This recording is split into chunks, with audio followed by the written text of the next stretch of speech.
Bom dia, que Deus abençoe a sua vida, Deus abençoe a sua casa, Deus abençoe a sua família. Estamos aí mais uma vez para a gente poder dar uma olhadinha na nossa revista Palavra e Vida. Vamos trabalhar a última lição aí, lição 13, ok? O tema da nossa lição é o risco da depressão por conta da ansiedade. Subtítulo aqui, Experiência dos Filipenses, orientações de Paulo para não corrermos esse risco. Convido você a abrir a sua Bíblia, texto lá de Filipenses capítulo 4, verso 6. Diz o seguinte: não estejais inquietos por coisa alguma. Antes as vossas petições sejam em tudo conhecidas diante de Deus, pela oração e súplicas com ação de graça. Então Paulo aqui ele está orientando essa igreja lá em Filipos para que não houvesse inquietação pelas demandas que estavam acontecendo ali com eles, pelas dificuldades que estavam acontecendo ali com eles, pela perseguição da igreja, pelos falsos crentes, os falsos profetas, pessoas que se infiltraram no meio da igreja para tentar desvirtuar o trilho, o caminho da igreja, estavam causando confusão no meio da igreja. Então essas inquietações, o apóstolo Paulo ele diz que devem ser levadas ao conhecimento de Deus pela oração, súplica e com ação de graça.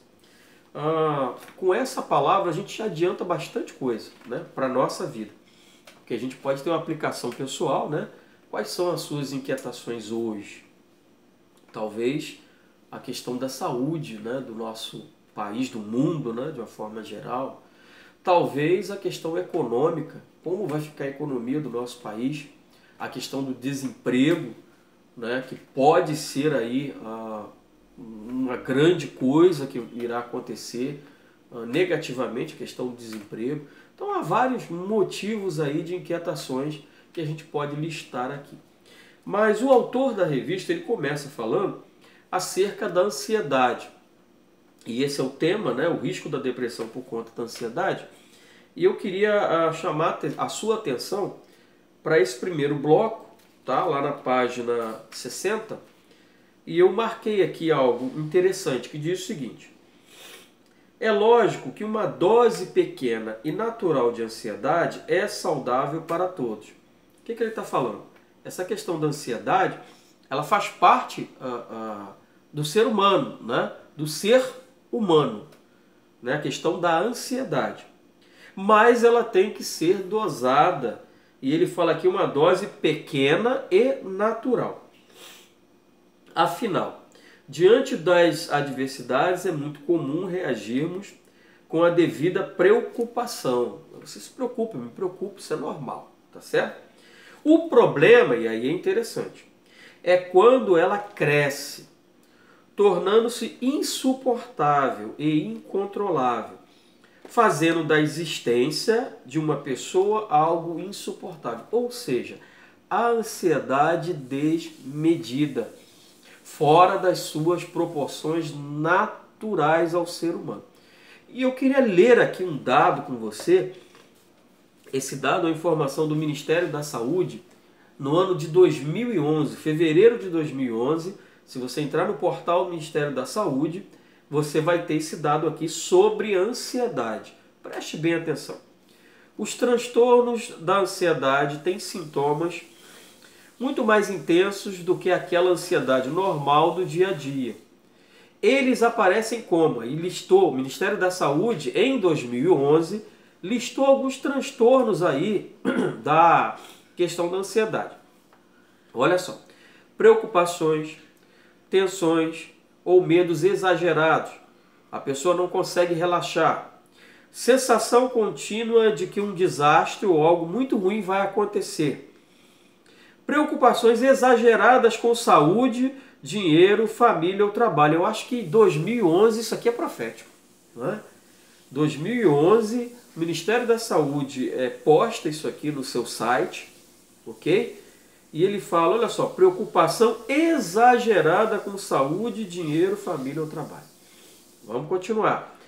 medo extremo de algum objeto ou situação em particular, medo exagerado de ser humilhado publicamente, falta de controle sobre os pensamentos, imagens ou atitudes que se repetem independentemente da vontade, pavor depois de uma situação muito difícil. Então, esses sintomas mais intensos, eles indicam que nós estamos, se nós temos esses sintomas, nós estamos caminhando para essa ansiedade doentia. E aqui o autor coloca insuportável e incontrolável. Ok? Peguei também aqui a informação da OMS de hoje, né, dos nossos dias. A Organização Mundial da Saúde. Ela declarou que o Brasil é campeão em ansiedade. E que o país vive atualmente uma epidemia do transtorno. Queridos, nós somos campeões da ansiedade. Seria bom se fôssemos de outras coisas boas, né? Mas nós somos campeões da ansiedade. E nós vivemos uma epidemia de ansiedade. De acordo com o estudo, são 8,6 milhões de brasileiros, 9,3% da população convivendo com essa doença chamada ansiedade. Aí eu paro aí para te fazer a pergunta, como é que anda aí essa ansiedade com você agora? Como é que está a tua alma? Como é que você tem tratado disso dentro da sua família? Como é que você lida com essa questão da ansiedade, desse dia a dia estressante que a gente vive? Tome cuidado, tome muito cuidado. Eu recebi um pedido de oração esses dias, né, de um colega, e que ele relatava que parentes seus, por conta das notícias aqui e ali, e só notícias ruins, né, que chegam, a pessoa surtou. Ela teve uma crise de ansiedade, e essa crise de ansiedade levou ela a surtar, tem um surto psicótico. E a pessoa desenvolveu um transtorno aí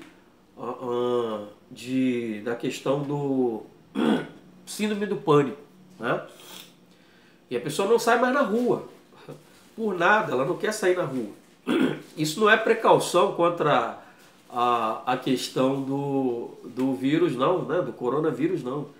É algo da alma da pessoa. Ou seja, vai passar, né? A pandemia vai passar, como todas passaram na história da humanidade, ela vai passar e a pessoa vai ficar doente. Doente da alma. Porque a ansiedade tomou conta pelas más notícias. Ok? Então vamos dar uma olhada no primeiro ponto aí. Eu separei aqui algumas coisas para a gente caminhar e pensar juntos. Primeiro, ansiedade dos filipenses. Aí a gente vê aí na primeira coluna, primeiro parágrafo, ele diz o seguinte: um dos motivos que fez Paulo escrever aos filipenses foi a ansiedade com que aqueles irmãos estavam vivendo. Então existem aqui algumas razões, né, para que aquela igreja tivesse esse comportamento aí, segundo aqui o autor da revista. Vamos lá. Havia perseguição do Império Romano contra o cristianismo. Havia egoísmo e vaidade entre os irmãos da igreja. Haviam falsos mestres confundindo a mente dos crentes. Então o apóstolo Paulo, ele percebeu isso, né, mesmo preso como ele estava aqui quando escreveu essa carta, que a igreja ela estava sofrendo por causa disso. E a igreja também estava se esquecendo da soberania de Deus sobre todas essas coisas. Então Paulo, ele fazia questão de exortá-los a desfrutarem da alegria e da paz que em Cristo todos nós podemos ter. Qual era a preocupação de Paulo? Diante de todas essas demandas que a igreja estava aí a enfrentar, né? A preocupação dele era que os irmãos estavam perdendo o verdadeiro foco, o verdadeiro alvo a qual a igreja deveria ter, que era a desfrutar da alegria da paz em Cristo. Queridos, nós, por causa da perda desse foco, sofremos muito. Sofremos demais Porque todas as vezes que a gente sai desse foco em que Cristo ele é soberano sobre todas as coisas, a Bíblia diz que todo joelho se dobrará, toda língua confessará que Jesus Cristo é o Senhor, é Senhor Kyrios, no grego, Senhor. Não há nada que não esteja debaixo do senhorio de Cristo. Ok? Ele é Senhor de todas as coisas, dos principados, das potestades, dos tronos. Ele é Senhor. Se Ele é Senhor, Ele controla. E quando a gente perde a noção disso, como esses irmãos aqui, lá na igreja em Filipos, perderam, eles caíram em ansiedade. Por quê? Porque todas as questões que estavam à frente deles deveriam levar em oração, em súplica, aos pés do Senhor Jesus. Tá certo? Paulo estava preocupado com isso. Então Paulo vai e escreve a esses irmãos sobre essa questão. E aí eu venho aí na segunda coluna, continuo na página 61, no primeiro tópico, e aí destaco para você. Paulo lembra que o verdadeiro cristão não tem motivo para viver mergulhado na ansiedade. Olha só. Para pensar. Você não tem motivo para viver mergulhado na ansiedade. Se você olhar friamente, você pode até listar alguns motivos. Olha, problemas na família, problemas no trabalho, meu trabalho não vai bem, há crises aqui e ali, problemas de autoestima. Né? Quando eu olho no espelho, o que eu vejo? Né? Quem sou eu? Ok? Então você poderia listar, mas o cristão, e aí eu volto a falar sobre o foco, ele tem o seu foco além dessas coisas. Além do seu dia a dia, do meu dia a dia, nós precisamos focar em Cristo. E quando a gente foca em Cristo, a gente passa por sobre essas coisas. Essa era a tônica aí do pensamento de Paulo para aqueles irmãos ali. Né? Sobrepor essas coisas pelo foco em Cristo, olhando para Cristo. E aí ele fala lá aqui no finalzinho da primeira coluna da página 61, ele diz o seguinte: segundo o apóstolo Paulo, uma vida de oração pode curar-nos da ansiedade. Olha só. Caso ela ainda esteja em seu estágio inicial. Por quê? O que está por trás da ansiedade? Aí ele faz essas duas perguntas. A gente vai para o segundo ponto. Segundo ponto, na página 61, ele começa na página 61 e diz o seguinte: compreendendo a ansiedade. Outro ponto de vista. Qual é esse outro ponto de vista? Muito bem. Ele começa aqui falando, eu quero ler para você. A palavra de Deus nos fala que por trás da ansiedade encontra-se possivelmente um grave erro. Qual é esse erro? A desconfiança ou descrença na soberania de Deus. Note a expressão possivelmente. Então pode existir ansiedade que não decorra dessa falha. No entanto, é possível que em muitas situações ela esteja associada à incredulidade. Existe também o aspecto físico-químico, que pode levar a pessoa à ansiedade. Descontrole hormonal, né? E aí um endocrinologista trabalharia essa questão dentro da sua área médica, né? O descontrole hormonal também pode causar ansiedade, mas não é isso aqui que o autor está tratando. Ele está tratando aqui da questão da incredulidade. Incredulidade é aquele que não crê, ok? E a gente precisa fazer essa autorrevisão. Como é que está a minha fé? Eu creio naquilo que eu tenho aprendido, que eu tenho lido, que eu tenho vivido através da minha vida cristã? Aí cabe essa pergunta. O autor ele continua dizendo: quantas vezes deixamos Deus de lado na busca da solução de um problema, agindo até como se ele nem existisse? Vamos vivendo sem consultá-lo em oração. Então, na verdade, queridos, todas as nossas questões elas devem ser colocadas diante do Senhor. Não que Deus não saiba, e não é isso, mas isso demonstra um ato de fé. Um ato de dizer, olha, Senhor, eu confio que o Senhor pode dar resolução a essa minha questão.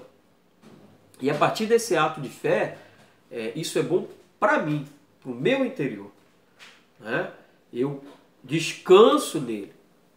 Aí eu faço aí o que diz a palavra, lançando sobre ele toda a vossa ansiedade, porque ele tem cuidado de vós. Eu jogo, eu lanço sobre Deus.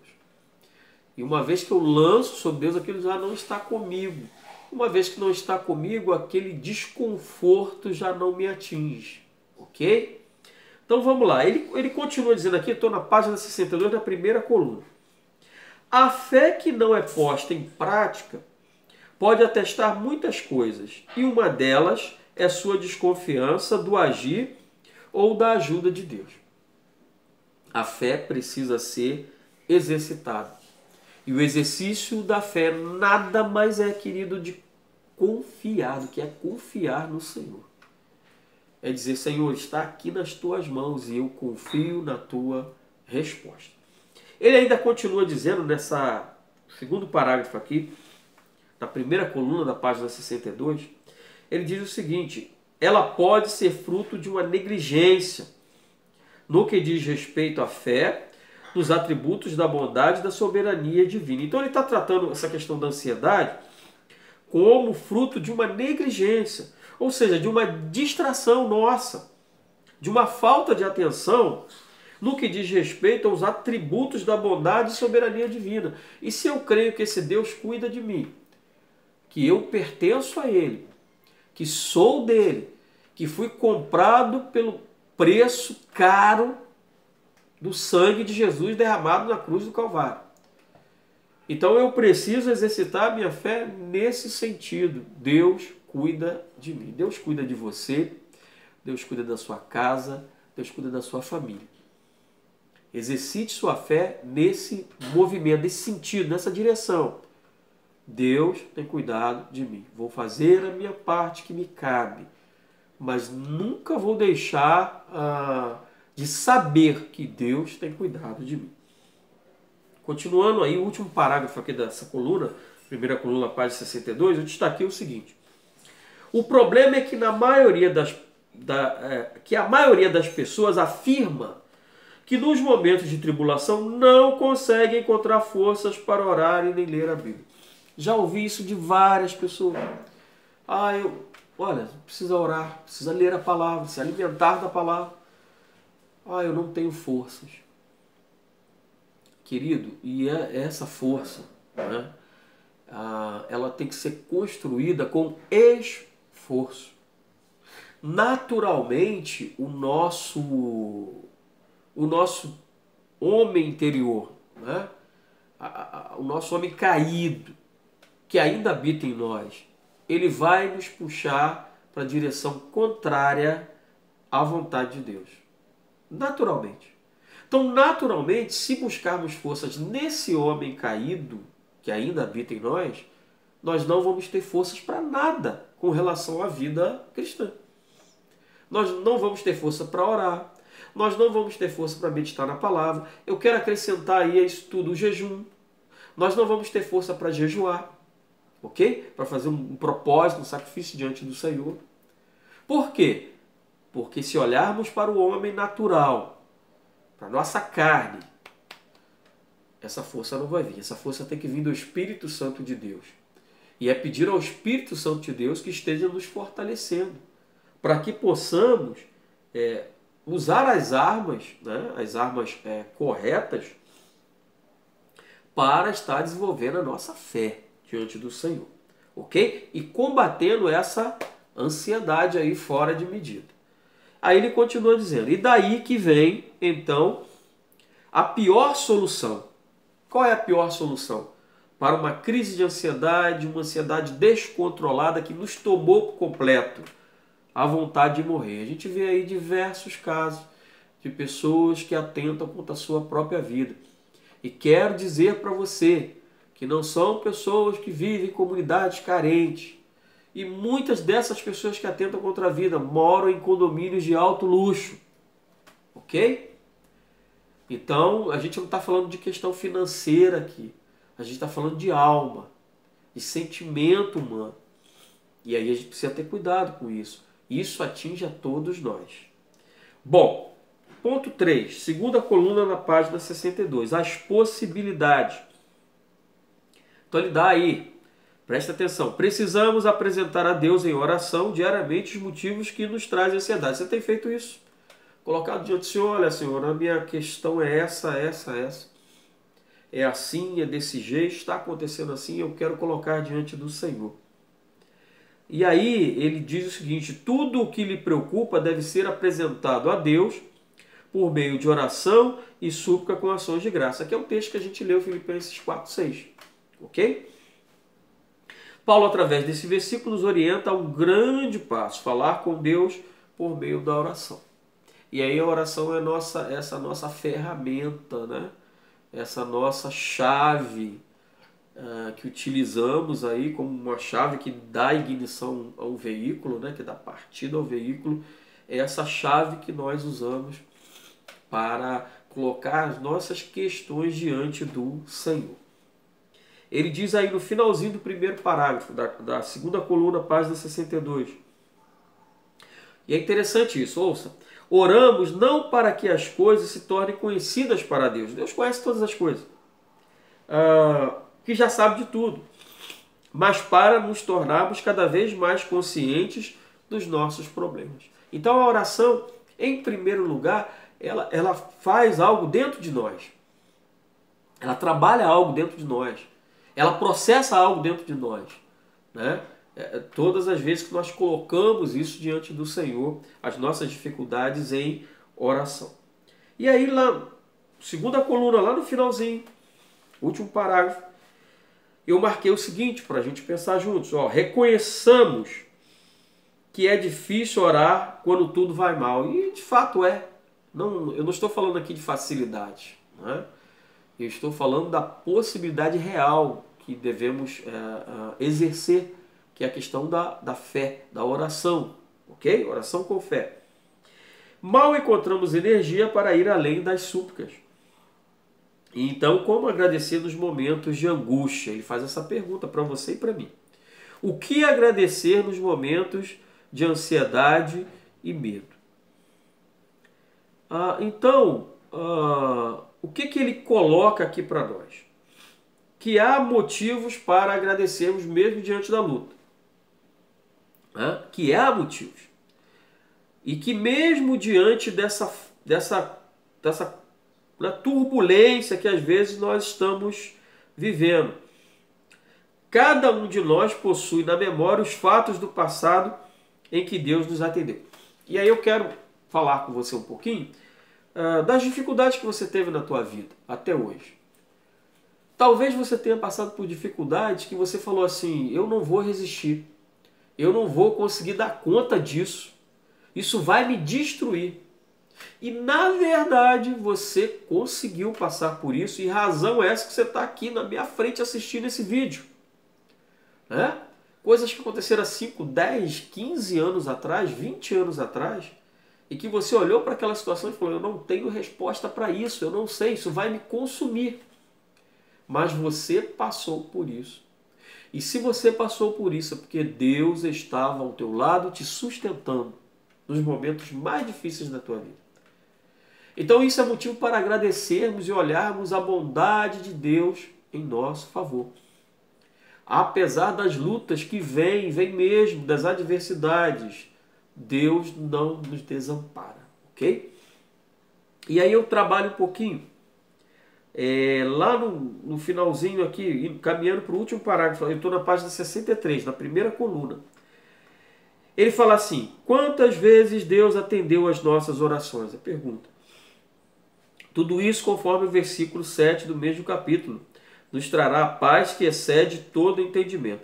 Então veja bem, ele atrela aqui a questão dessa gratidão pelas coisas do passado, pelo que Deus fez por nós, a produção dessa paz que excede todo entendimento. Então essa paz que excede todo entendimento, ela é produzida a partir do seguinte, olha, lá atrás o mar estava cerrado na minha frente, e eu precisava atravessar pelo mar, e Deus abriu o mar, e eu passei por entre o mar, como diz a palavra, né, com os pés enxutos, sem molhar os meus pés.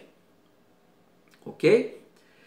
Esse entendimento do passado, de perceber que Deus estava comigo lá atrás e que eu passei por esse mar, ele produz paz no meu coração.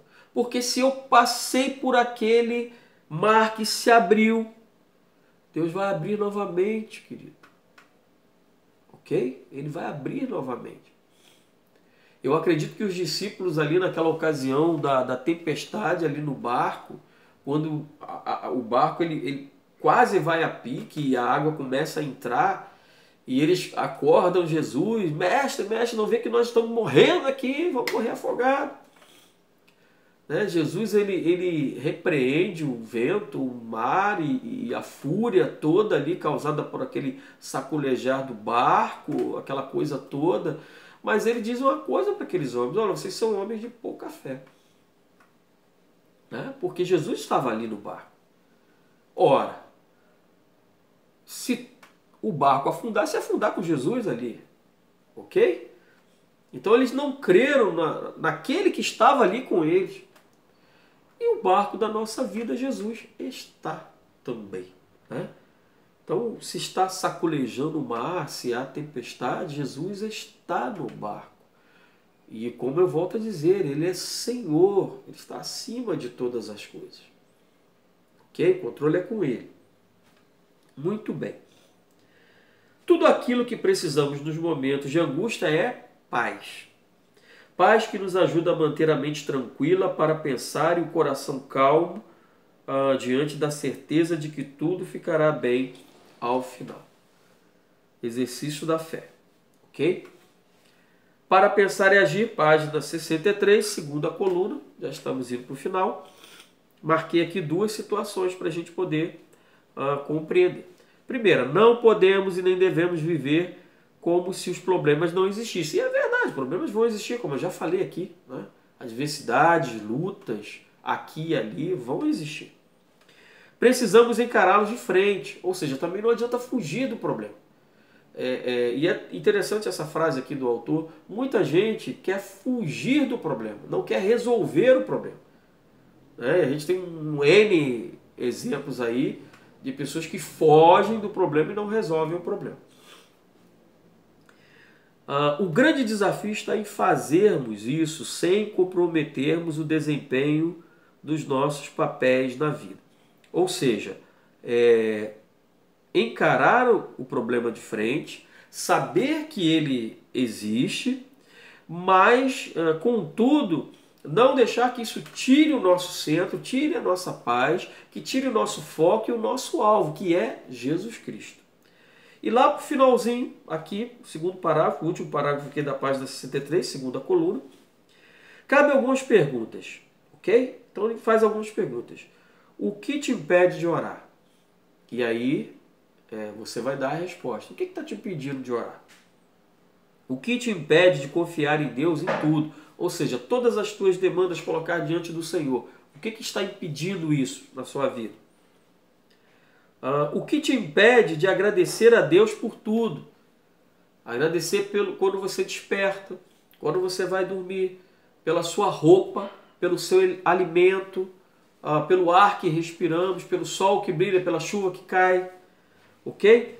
Provavelmente as respostas, a resposta será nada. Ou seja, nós criamos empecilhos para nos aproximar do Senhor.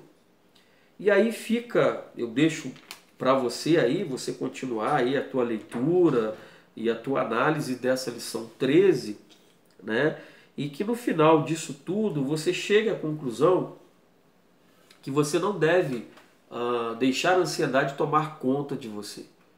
Seja a situação que você estiver vivendo, seja uma situação pessoal, particular sua, uma questão de saúde de alguém próximo a você, seja uma questão no âmbito familiar, você deve pedir sabedoria a Deus para dar as respostas, ok? Lutar com as suas forças para tentar resolver aquela situação, mas nunca deixar a ansiedade tomar conta do seu coração. Pelo contrário, a ansiedade está batendo no seu coração, coloque diante do Senhor. Fale, Senhor, é isso que está me incomodando, é a doença de um familiar meu. Olha, Senhor, é essa questão com meu filho, com a minha filha, com meu esposo, com a minha esposa. Senhor, é uma questão do emprego, do meu sustento. Colocar isso diante do Senhor e aguardar a resposta do Senhor. Que Deus abençoe a tua vida, que Deus te proteja, que Deus te guarde e que essa lição ela seja uma lição que vá à prática no seu dia a dia. Esse é o meu desejo, em nome de Jesus.